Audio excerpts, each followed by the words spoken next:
ఒకప్పుడు ఒక వృద్ధ అర్చకుడు చెప్పాడు, ఒక్కొక్క రోజు వెంకటేశ్వర స్వామి వారి ముఖంలో గొప్ప సంతోషం కనపడుతుందండి మాకు.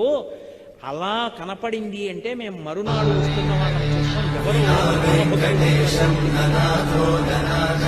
అలాంటి వాడు ఒకడు వస్తాడు లక్ష్మి, వాడు హుండీలో డబ్బులు వేయడానికి ఇలా చేయి పెడతాడు. వాడేం పెద్ద పెద్ద కట్టలు వేయడు, వాడు ఒక పావలా కాసో 2 రూపాయలు వదులుతాడు. వాడు వేస్తున్న డబ్బు కోసమని నేను హుండీలో ఇలా చెయ్యి పెడతాను. అది మిగిలిన డబ్బులో పడదు, నా చేతిలో పడుతుంది. అది తీసి ధనదుకు వడ్డీకి ఇచ్చి కుబేరుడి వడ్డీ దాంతో కడతాను, కొంత నేను డబ్బు ఉంచుకుంటాను.